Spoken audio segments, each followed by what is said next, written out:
Tribesy Talk. We are on season 2, episode 2, and this year our theme is, or if you want to call it a theme, it's about change, right? And change in various forms, and we'll talk about different topics when it comes to change.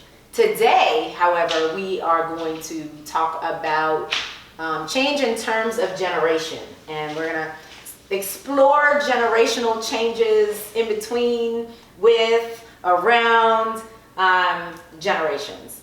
And so we hope you enjoy this episode and watch with us. Don't forget to subscribe to Tribesy Talks.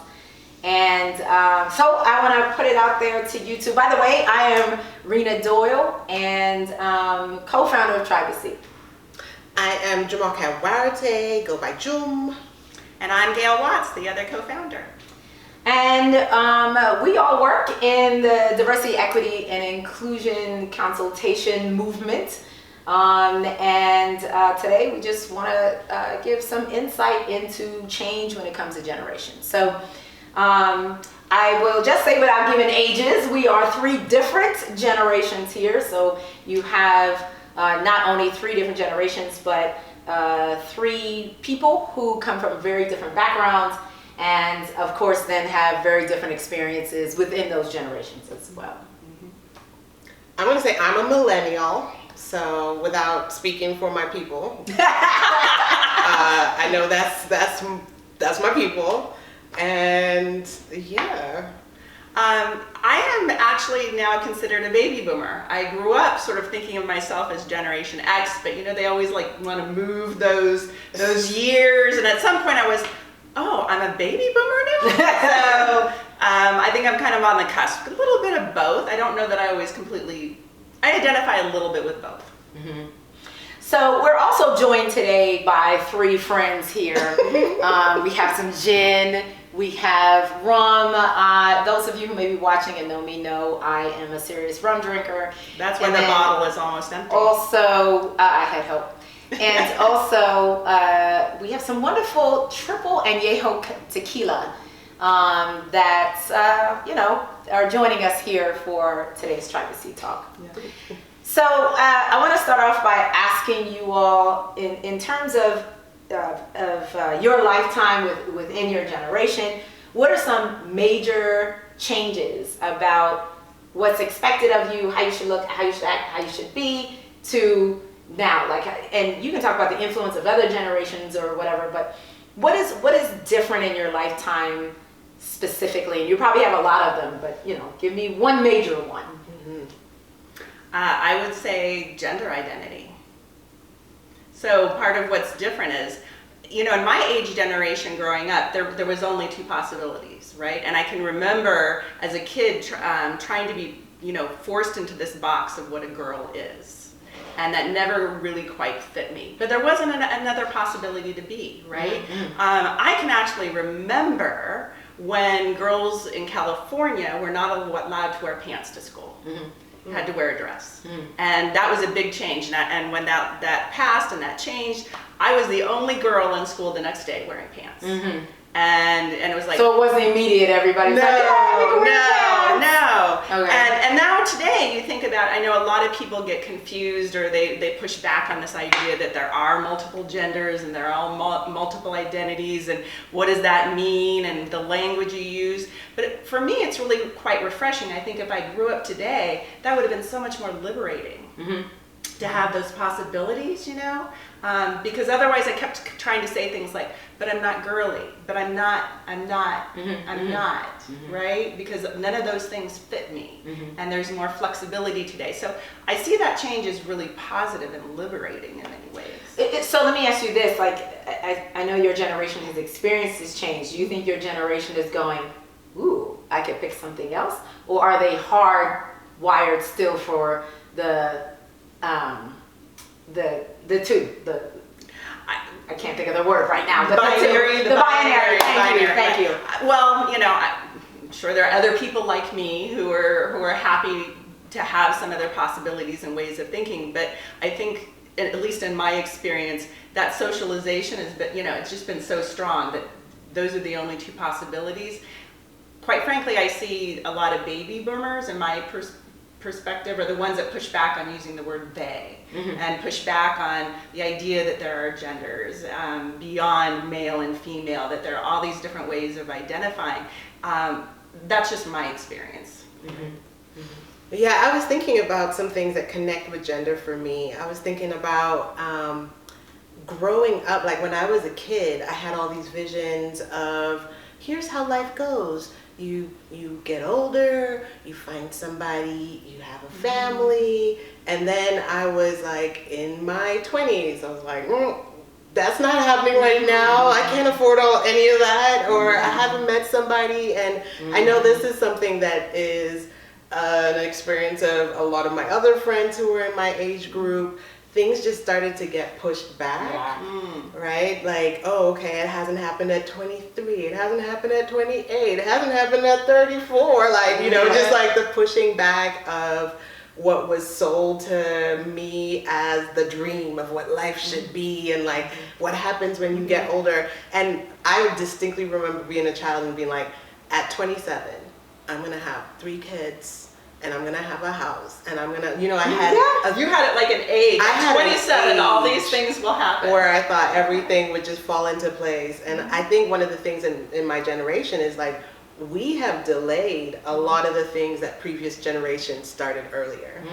So I have a lot of friends who are pushing 40, over 40, who are just now having kids, thinking about having kids, and so that's a change from what I expected. Right, and I think the result might, you know, the impact of that unintended is going to be, we're going to have a lot of children that didn't grow up with grandparents for a long time, which is unintended, but it's sad as well, right? Or you're not going to see grandparents for a long time. It's true, Well, actually, I knew in high school I wasn't going to have children, right? So that's even a different dynamic. And as I got older, you know, that push that, you know, I can remember as a little kid, you know, my mother would talk all the time about the video that she took of me when I was 3 and I was getting married to the neighborhood kid, and, you know, that whole notion of this is what you do, right? You grow up, you get married to a man, you have a family, but none of that really resonated that much with me. And so in high school, I already knew that I didn't want to have kids.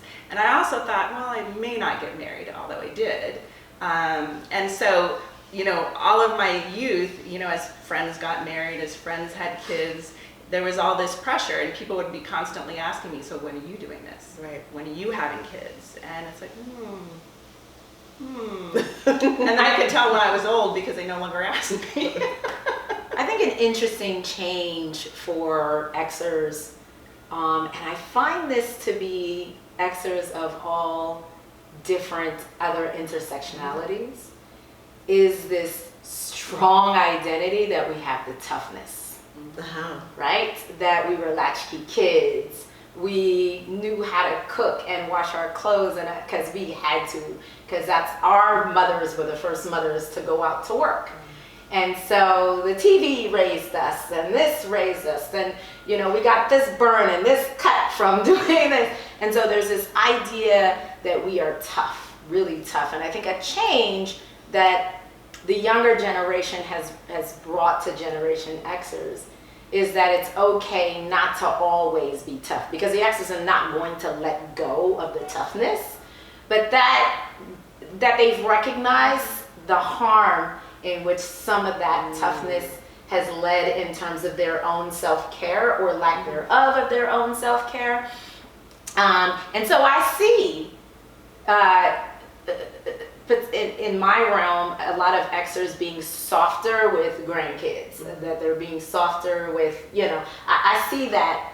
That doesn't mean they're still going to ask you for help, but but that area of expected behavior of toughness, I think, should be chipped away at, and that definitely was brought to the Xers by, I wouldn't say millennials, I would say younger millennials and Zs, because older millennials did not do that. Did not talk about self-care. They just identified something isn't right. They didn't know what it was. But definitely this idea of self-care and nurturing yourself within your toughness is a very different way of looking at things. You know, you scraped, you cried, people say, what are you crying for? Get up. And you know, you had to suck it up and swallow the sand that went down your mouth, and you kept playing, right? You didn't, you know, so I think Generation Xers pride themselves on being tough. And to not be tough and to see your grandchild fall and want to yell, get up. But, you know, I see them picking them up and saying, tell me how you feel. And I'm looking at these people like, how you feel? What do you feel? How you feel? So I see that as a major social change in how they interact with people. And I see that in workspaces as well. I see Xers, among Xers, may complain about how dealing with younger people that they supervise or otherwise, they're very, they're trying to give feedback, they're trying to be positive, they're trying to help out. But, you know, when it's a bunch of Xers in the room, they go, they're so soft, you know, that type of thing. The difference, I think, with Xers is they know that has toxic qualities. But they don't always know how to pull it back. Right. But I see trying to pull it back. I keep hearing like some Xers in my mind because I'm like thinking about the examples of Xers who do what you're talking about and the ones who are so stuck in the toughness. Yes, some are stuck in all of that. It's a strong identifier, and it may also be that you're softening for other people because you don't want that toxic for other people, but you don't know how to do it for yourself. Right. But you see it reinforced all the time. People are making videos all the time about, you know, don't mess with Gen X, right? You'll see. There's other generations making videos about don't mess with Gen X. Yeah, exactly. So people believe it. Yeah. And Gen Xers are like, that's right. You know, it's a very strong identifier. You know. I want to switch gears and ask you all what you think has been a major change in intergenerational communication and dealing with one another.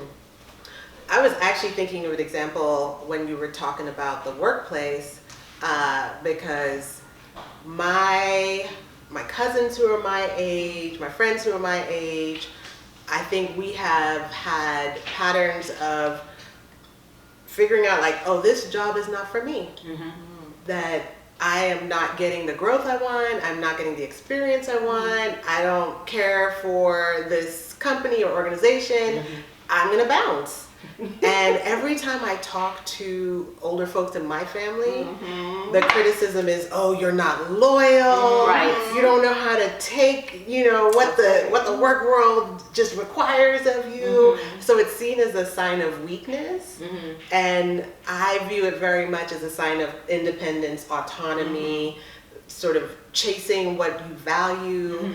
And I think that's a big change across generations. I know there's a lot of folks, boomers or whoever, older than millennials, who are, they've had long careers in one place. And so that norm, I think, has shifted because the work environment, like the economy has changed. And at the same time, I think the generations have shifted the attachment they have to, I have to give my life to XYZ company. There is data, real data supporting what you're saying, because there's data that shows that you can tell an American they're really smart, they're really intelligent, and they will not have the same response to that as if you told them they're hardworking. Right. And so older generations would have much preferred hearing they're hardworking because that is an American value. We are hardworking people, working generations, right? Blue collar or whatever. And studies show, and I'd love to see it generationally. I haven't seen it generationally recently. This is a study that's a good amount of years old now. But I would love to see how that plays out generationally. Because for me, I know that's a shift. And I've seen that shift in at least, I'll just say my friends, if my generation, because we also had that value, hardworking. I don't have time to do this, I don't have time. And people would just sound really busy to sound really busy, and that meant you were somehow very important, right? And it was a pride thing to be just hardworking. And then I don't know what click, because I remember when it happened to me, but what click, I hear it in friends and family where they go, this is stupid. Right? Why am I doing this? For my generation, like, why am I doing this? And I don't know if listening to younger generations or whatever, but there has been a scene, and also exes also brought you vacations. You're gonna give exes a vacations. So I think exes weren't too far off from that anyway, but they were just following those values that they heard, right? Which is to be hardworking. Now, I constantly hear boomers in today's world, right, with the workforce changing, and millennials and younger saying, this is not the job for me and I'm leaving. And they do, here's what your generation does that is crazy to Xers and to baby boomers and before that. You all leave without having another job. Oh yeah, you don't need a plan, you need to leave. What? Yes. What? I can remember. That is like, what are you gonna do? What are you gonna do? All planned out. Like, I literally, we had someone tell us that I literally got anxiety inside for that person. We're like, where's the paper bag? Because it's been drilled in my head that it's easier to get a job if you have a job. Right. That is a total change now, right? Yeah. And so the studies show that hardworking, you know, that's a difficult shift. I think for older people that we deal with to have about people that they supervise, that they somehow have to create an environment where people who work for them are actually comfortable. And that they don't even know how to do that. Because no one did it for them. They have no examples. Yeah. They don't know how to create this environment. And here we are in our firm trying to help them to do that. And the resistance and just the lack of knowledge of, well, why do I have to cater to them? And what? Because you want them to work for me. Because you want them to stay. Turnover is expensive. Right. But that was never a thought that I want someone to stay. Right. The thought is, I'll just get somebody else. But you can't just get somebody else now. So now they have to figure out how to retention. Everything is about retention these days, right? Yeah. But, yeah. Yeah, I mean, those are some of the messages that I received a lot as well. But you think about the upside is younger generations are looking at the system and they're looking what happened to their parents and their grandparents and going, the system's oppressive. Why would I stay in it for 40 years and expect to get and be taken care of and have a retirement and all those kinds of things? And I think, you know, for some older generations, you realize that you worked yourself to death and then you died. And really, that's kind of the way it happened. So why wouldn't I be more flexible? Why wouldn't I consider there's some other possibility? But I think it was okay to work yourself to death and die. Apparently, so. And I don't. I'm like, no, there's more to life. I want to, you know, I think my generational messaging has been live your life fully. And somehow work is a part of life. It's not the full part of life. That's right. And, you know, I think that change of what we hear to be work ethic, they don't have good work ethic. Yeah. That's what I hear on a regular basis is not work ethic, right? Loyalty to your abuse is not work ethic. Yes. But that's how it's seen, right? It doesn't matter. You do what it takes to do the job. And millennials are going, yes, but you're killing me in the meantime. Exactly. And again, this is how it gets framed as some deficiency of our generation. We haven't even talked about Gen Z and the way that they get framed as like extra soft. Oh, see, here's how I see millennials. Millennials will warn you, listen, I'm not happy and I'm gonna need you to fix some things. Gen Z just go like this. Out the door. Totally out the door, right? You don't even get a warning. They don't have time for that. Right. If you don't know how to deal with them, they're gonna go to somebody who does know how to deal with them. Or they'll create their create their own avenue, That's create right. their own business. Why do I have to be tied to an oppressive system where, you know, I'm a salary for you and you can cut me whenever you want, or you can roll back benefits. You don't have to treat me well, you know? Yeah, I do feel like this whole, I heard the word half come out of your mouth, the entrepreneurship. Yeah. I feel like that was sold to millennials and continues to be sold to current generations, Right. as an option. And I don't believe boomers got that message. Like, go What? out, be your own No. boss. Entrepreneurship is the way, right? Like, that's a big change. No. As a matter of fact, and I think that definitely is cultural, because I do know in some areas it was encouraged in the boomer and older Xers to be entrepreneurial. They didn't call it that, but it was encouraged because in this country anybody could make money. Mm-hmm. That you didn't need no college degree education to make it in this country. And as a matter of fact, if you look at the data for who owned businesses at that time, they didn't have college degrees and could be very successful in this country.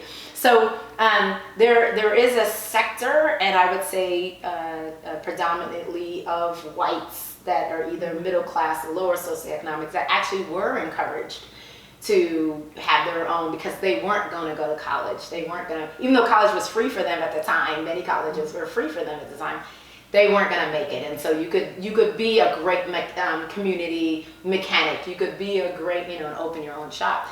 I think for immigrants, depending on what generation you're from, I think for immigrants, no matter where you come from, the thought is you work hard in this country, right? You come here, you get your education, you work hard because some parent fought to bring you here for whatever, for various reasons. I know that's not always the case. It wasn't the case for me, but that seems to be very ingrained, that you don't waste your parents' time and what they had to go through to bring you to this country. You work hard. Right. And so we hear that when we talk to college students who are sent here to study in the United States, that they are here to study. They're not here to party. They're not here. They're here to study, get your education, and go forth.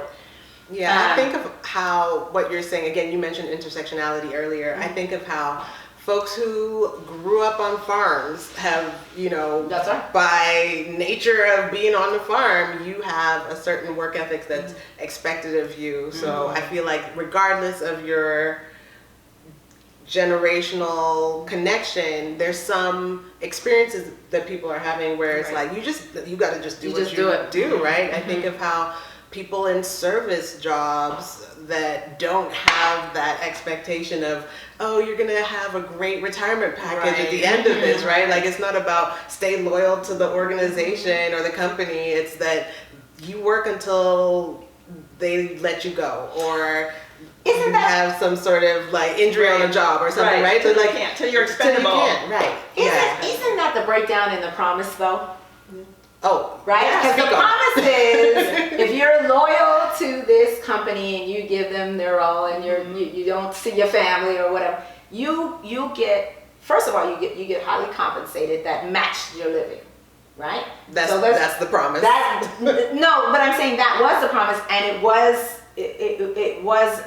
the social contract for a while. It was a social contract. Okay, you got money that you could raise a family on, right? And then you got benefits that you could raise a family. And if you wanted to retire, you got return. So the thought was you give your blood and sweat to this company, but the return for your family was worth it. Right. Okay? I'm saying that promise has broken down. Oh, absolutely. In that the company no longer takes care of you, and so you're giving all this back, and then you have nothing. And not only do you have nothing, it's being chipped away as you're there, like as you're working.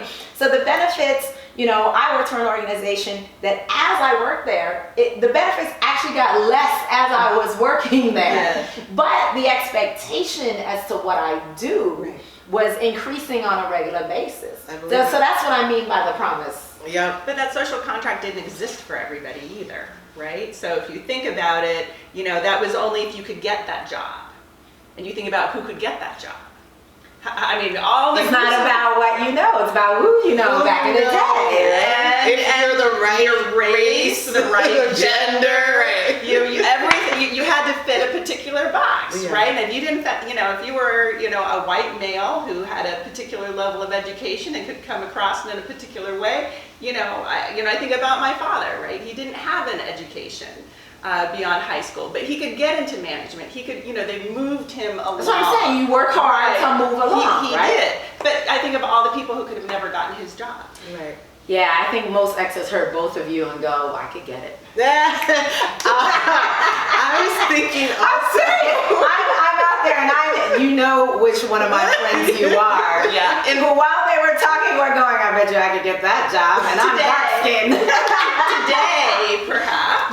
Nope. I guess what I'm pointing out is that the mentality of, in my experience, many Gen Xers, was you figure out the system, you manipulate the system, and you go get what's yours.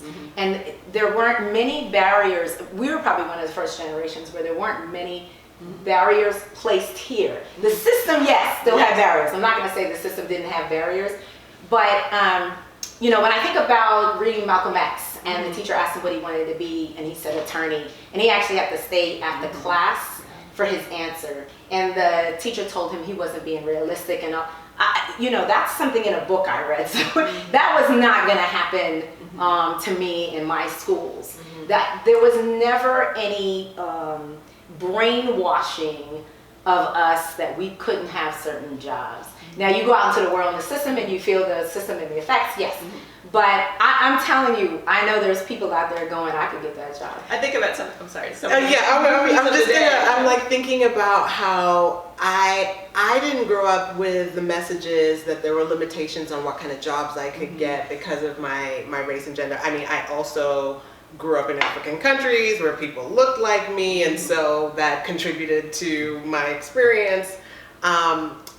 And I think there are a lot of millennials who share that Gen X lack of mental constraints, right? That the messages were that, go out, be who you want to be. And then we graduated from college, those of us who went, and found out that there were no jobs, came straight into the Great Recession, coming out with a whole bunch of student debt. It's just a different reality than the promise. So when you say promise, I was like, yeah, that fell apart. And part of why is because the economy really shifted for us. Yeah. How about, let's move to changes generationally that you think, changes that have affected your generation in terms of, let's talk about money, right? Since you brought up about not being able to get a job. But what was it like? And I want to start off with this one because my generation is the richest of the generations that we're talking about. They made good money, right? And even though they were young during the Ronald Reagan years, it was a prosperous economic time in this country. It's touted as a prosperous economic time. Those who didn't have still don't have, and things like that. I think the switch for Xers was this equation of college to money, right? That we received strong messages from boomers, because a lot of boomers didn't go to college, that we had to go to college because they didn't have access for various reasons to go to college, and so Xers had to go. And this was all part of the tough. We made it through the trenches. We went to college. We did this. We also walked to school in 8 feet of snow, and we still have that story as well.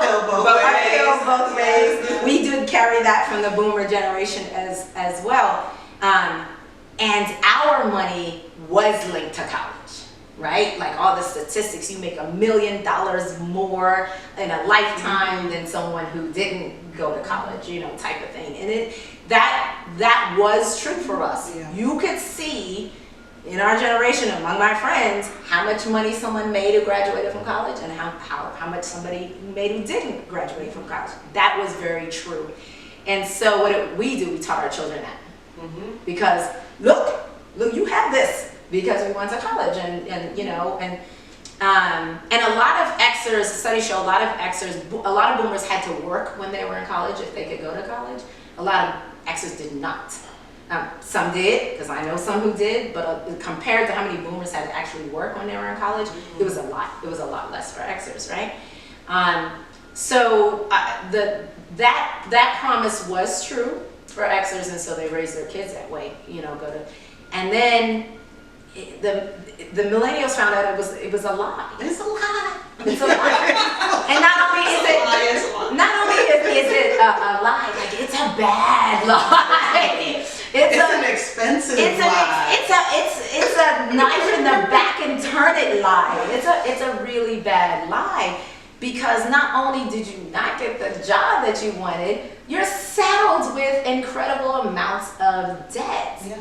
And this conversation around debt forgiveness in this country, the fact that boomers and Xers get to say anything in that conversation is beyond me. Right. You're whole, sit down. Like, how much was tuition? Sit down. Well, when I went to college, I had to work. And shut up, sit down. Yes. And because you're talking about a total different America. Right. Yes. Then, right? And I think this conversation around student forgiveness should start at what? 37, 38. If you're older than 37, 38, sit down. I mean, let's make it 45. No. For those of us who are like, Or whatever it is. Or like, Not right, because millennials keep getting older. Somehow you guys are catching up. Amazing how that happens. Hey, I feel the same way. My brothers were way older than me when I was older. Somehow they're younger. Yeah. Somehow they're younger. I'm not going to say how they're younger. we're protecting everybody's specific age. But somehow I'm older than my brothers now in looks and everything. But anyway, the point is socioeconomics and the promise of not having a house. Now they're even telling us that buying a house is actually a financial trap. It is not building the generational wealth that it was able to build, that some of us are still living off of and things like that. So like, what are you to do? Yeah. You know, and I know some people hell bent on buying a house, and it's just like, I think you need to reevaluate that.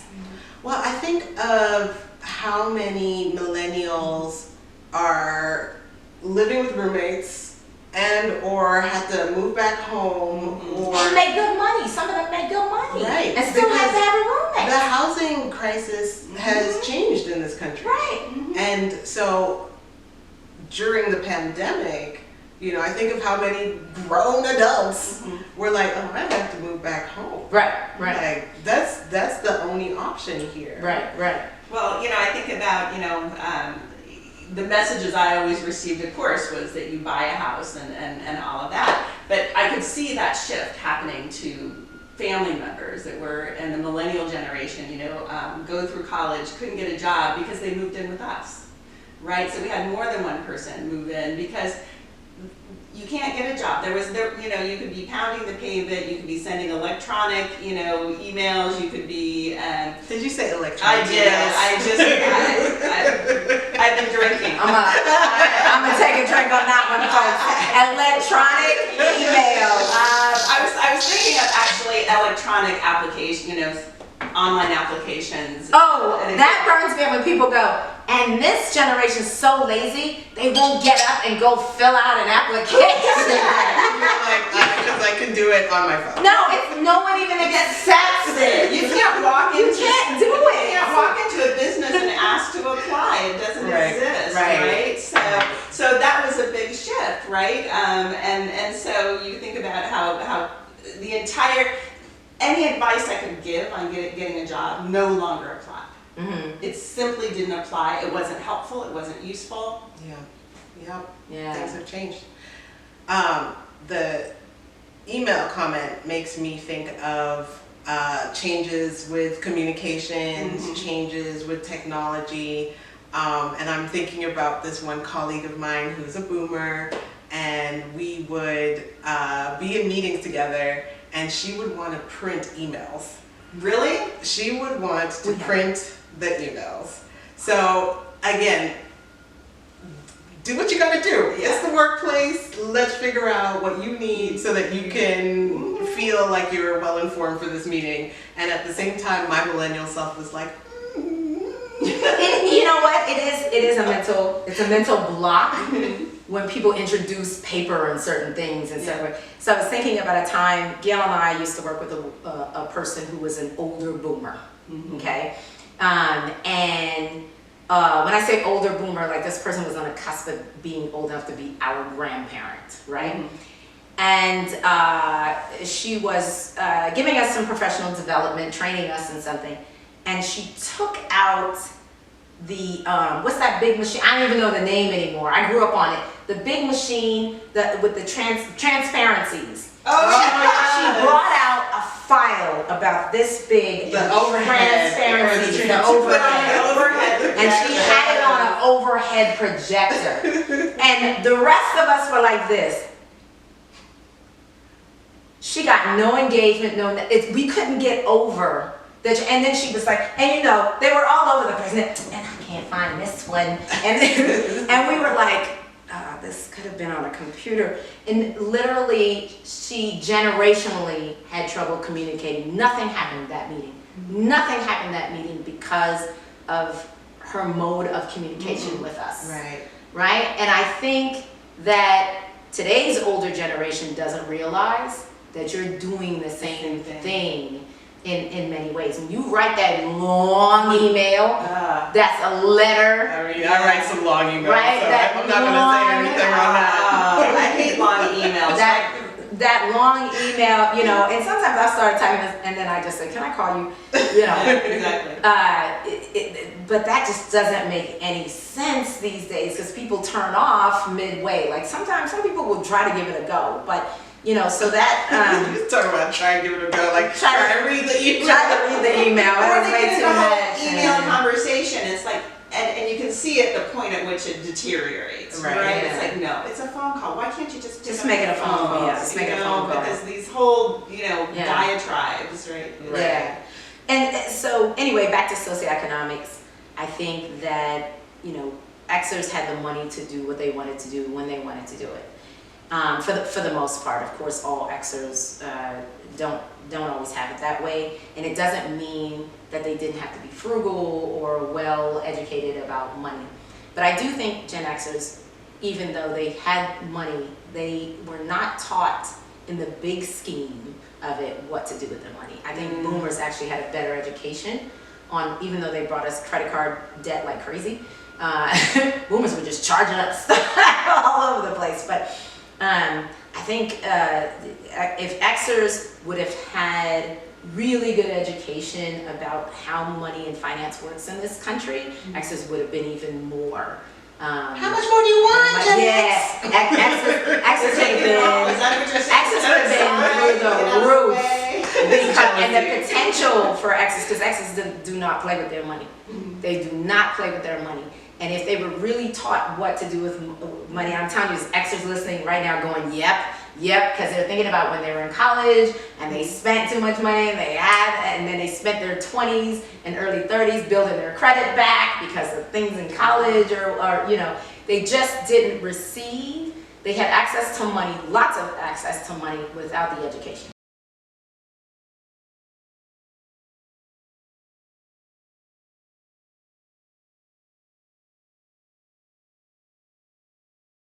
My son went to a high school that had a course called Life. It wasn't elective, it was not required, but it basically taught you how to do those things. It taught you not just finance, but it taught you how to time management, when you wash clothes, when you do your homework, and it had all these great things. And he took it, liked it, and guess what? NCLB came, No Child Left Behind, thanks to the former President Bush Jr. And because of the focus on core subjects, it was pulled out of his high school. So there are ways in which I believe older generations received a much more varied curriculum than what's offered today, and even by socioeconomics. So of course, the gap widens by socioeconomics and what schools you go to. But I still think that there is a dumbing down of, I shouldn't say dumbing down, I'd say a reduction in offerings about life in education. I shouldn't say dumbing down, it just isn't there. A rolling back of practical life skills, financial literacy. I can see it. So how are, in your experience, right? I know how boomers are about money, save it, you know, and you have to tell a boomer, you can't take it with you when you die, you know that, right? Like, they're like, I don't care, I'm putting it over here, right? Xers want to live. They watch their money, but they're gonna enjoy some of that. What do you think from millennials, their philosophy about money is, because you had a completely different economics to deal with than the other two? It makes me think of the connections between the generations, because I immediately think of the millennials I know who received money from a grandparent, right? Like the intergenerational wealth was there for them, or the boomer parent who passed and like left something for them, right? That like some millennials I think got set up by their families to be okay. And I think that's a very different millennial experience from the ones who are like, I am barely making ends meet. And so I just think student debt has been such, this is like my fourth time talking about student debt. Yeah. I feel like it's It's a big impact, yeah. It's such a huge factor in the way that I understand my generation's economic experience. Wow. And so I think there's just that struggle of like, can I make ends meet? Are savings, are those even possible? You know, Right. like What is that? Right, like Yeah. how do you get there when you're just trying to make Every nickel. the bills that month? So I don't know. I would love, this is one of those, like, put in the comments, you know, millennials, let me know what it is. Yes. And then you think about that, how long does a student debt follow you too? It seems for at least some You people can't get out of that. You cannot get out of it. It seems like Listen, it is a stamp on your forehead until they put you in that ground, and they may make your kids That's pay what I for was just it. gonna say. It seems like in some cases it actually passes. It seems like it's such a burden you can't ever get out from under it, right? And it doesn't even matter if you have a high-paying job, because lots of times to get that high-paying job, you had to spend longer in college. You have more debt. You have more debt. So it's like, in some ways, almost proportional. So how do you ever get out from that? And you think that, how does that impact you for the rest of your life? Your ability to travel, your ability to provide for kids, the kind of quality of life you want to have. Are there family members you need to take care of, right? Yeah. You think of how it impacts, can I change jobs? Well, if you don't care if you have another job, maybe it doesn't impact you. I don't know. I mean, you want to eat still. Yeah. I feel like it's just this divide in the generation between people who are like, I can pay my student debt, I got this job, I'm comfortable, I might be saving, or I might own a place, versus folks who are just like on another track. I feel like that's a big divide, I feel, in the generation. So let's talk about change in terms of how the generations see, behave, talk about, participate in politics. Let's talk about it. Let's talk about politics, baby. So let's talk about. Because generationally, talking about politics may be okay, it may not be okay, it may be a change. What do you all think? In your generations, do people want to talk about politics? Well, I grew up, we're talking about, at least in my family, and it seemed to be outside of the norm, at least among my friends, and that we talked about politics all the time. As a family, we sat down, we debated politics. You know, there was always the divide between, you know, the kids were younger versus, you know, parents, the gender divide, there were all sorts of divides and debates in that conversation. And then, you know, we'd have that debate and we would go vote, right? Back in the day when the only option was to walk to a polling station and, you know, manually fill out something and turn it in. But it seems like the entire conversation has gotten to a point where I hear so many families talk about, we just can't talk about it, otherwise we won't have a relationship. That to even bring it up means that relationships will be damaged. That there's, and is that a lack of ability to talk about it? Is that a lack, a recognition that a lot has changed in terms of how we're impacted by politics, the decisions that are made, and how that impacts us based on our identities, where we sit in this country, and that becomes such a divide. political language has always been divisive. It's not like that in itself is new. Mm-hmm. And certainly racializing politics is not new either. But there is clearly a difference in how people seem to feel that they even can talk about it. Mm-hmm. I'd be interested to hear your perspectives. What comes to mind first for me is the Black Lives Matter movement founders were millennials, are millennials. And I think of how much that has shaped my own view of what's possible in terms of political conversations, political change, political demands, lawn signs, right? That like there has been a different conversation than the conversation I joined when I immigrated to this country, right? So there's been like what I see as a mobilization of people on many issues. And so I see that with the Black Lives Matter movement. I see that with the Women's March that happened. I see that also with the March for Our Lives and all these young people mobilizing. And to me, it takes a lot of conversation for that to happen, and it generates more conversation. So I see that as a significant shift in conversations about politics, engagement with politics. I think different groups of, I'm going to say younger people, even though I don't consider myself as a millennial a younger person. I feel squarely middle-aged right now. Right.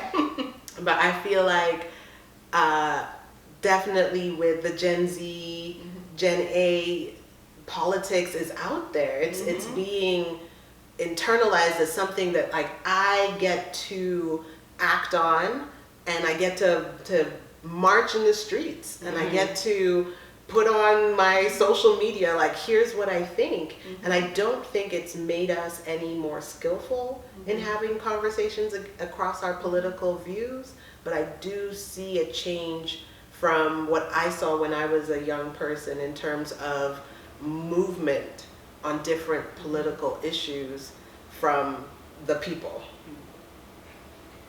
I think that what I see from Xers are ebbs and flow in interest in talking about politics, or you can. I don't think that Xers were raised to not talk about politics. That it was okay to talk about politics because at the time it was a very surface conversation. It was around Republican versus Democrat conversation. And it, quite frankly, I think at the time when Xers were younger, you could find, if you were a Democrat, you could find Republicans you like. If you were a Republican, you could find Democrats that you like. And it wasn't this clear warlike atmosphere that you feel now between the two parties. That I'm not gonna like it just because your party said it. We didn't have that as much of that. I'm not saying that they agreed on things, but you could find what used to be called the bipartisan folks, right? I belong to this party because I have to, but quite frankly, I'm just interested in government. So I don't feel that Xers are afraid to talk about politics at all. And that kind of goes back to the toughness attitude. I don't think Xers are really afraid of much of anything, quite frankly. They've been desensitized in many different ways through their lifetime. I do feel, however, that Xers, and I'd love to see data on generationally how we vote, right? And I know they have like the young people voted this way or that way, or how many young people voted. And they do have some of the age breakdowns here and there, but they don't say, and they tell you by education, maybe if you have this degree or that degree, how someone voted. But I would love to see in this country on issues, not just candidates, how generations vote and if they vote a lot, because I believe we would see a breakdown of the older generations actually voting on issues and only being directed to vote on people, right? And so because they vote on people, I believe Xers and boomers are really good at talking about candidates. I don't believe they're good at talking about issues. Now, how can you talk about a candidate without talking about an issue? Because if they were Republican, you knew what issues they stood for. If they were Democrat, you knew what issues they stood for. Now you have no idea what is happening where. And so people are wanting to talk, I think young people are wanting to talk about issues and remove the person. And that is confusing a lot of older generations because they were used to talking about people, not issues. I think that there's also a dynamic of people saying, at least I hear from younger people in my circle, this desire to, why should I vote? Because the system, is in many ways is rigged, and they get they get told over and over again, well, if you don't vote, you're not allowed to complain, and they're like challenging that. Why don't I get to complain if I didn't vote? There's a reason for not voting, and then be told, well, vote. It's not. You don't always have to vote for a candidate, but maybe you vote against somebody else, or just as your civic duty to vote. And they're like, but you're giving me candidates, or you're giving me issues, and if I look at any of them, they're going to be oppressive to somebody somewhere. Where, yeah. And I don't want to be part of oppressing any group anywhere. Right. And you're forcing me to participate in that oppression by voting. And so there's an opting out, and I hear a lot of pushback to, how dare you opt out? That shouldn't be an option. Yeah. But they're not engaging in the conversation as to why somebody would genuinely feel that participating in the system isn't going to be helpful. Right? It's condemning already. Yeah. Right? It's condemning, I think, in a lot of ways that we've talked about. I think there's way too much judging and condemning from older generations to younger generations without exploring why they feel this way. Exactly. And here's one thing I want to call my generation on, is that my generation, I know, having these conversations across the country with people my age, they knew that something was wrong, but they were desensitized to it, and they were also taught to know the system and work the system. That's the political system as well. That's the socioeconomics. That's all these systems that we've talked about. And so once you get in there and you kind of learn it, you make it work for home, for you. So it is sometimes difficult for an Xer to stand up for something that affects other people because they've been so narrow-minded to making the system work for them. Right? Individualized. However, you have to give them some credit. They didn't raise their kids like that because these millennials are fighting back on it, right? So back to the ways that Xers are able to manipulate boomers, and as a sandwich generation, able to say, yes, Mom, dear, you're right, and then look at their kids and say, yeah, get out there and fight, go do it, right? Xers do that. They will manipulate the grandparents and manipulate their kids and manipulate now their grandkids. Look at how big you're smiling. I know. Well, that's right up your alley. Every Xer out there. Right up your alley. Because every generation is going to say they like Xers. Why? Because Xers have already manipulated them into thinking that. I mean, let's ask some different generations about that. I feel like I know a lot of resentment that I've heard of all the folks who preserve the status quo, right? Of course. And Xers get lumped into that, right? Absolutely. Like there's a deep criticism. Why did you do something if you knew? Right. Right? And we have someone that, if this person watches, they'll know I'm talking about them, that had a child called them to task on it and made the dad represent the whole generation and said, Dad, if your generation had done something about it, I wouldn't have to be out there protesting. Right. And he was like, right? And he comes to me and he's mad about it, and he's mostly mad because his son was right. It's true. And he didn't want his son to be right. And I go, so you know he's right about our generation, right? And he goes, yeah, but I think part of the tension I feel also is who is in power, right? That like as a millennial or a Gen Z person, like the people who are in power are older, way older. Way older. Yes. So whether that's in government older or whether that's in a lot of corporations and the business world. And I think what shifted that I noticed was,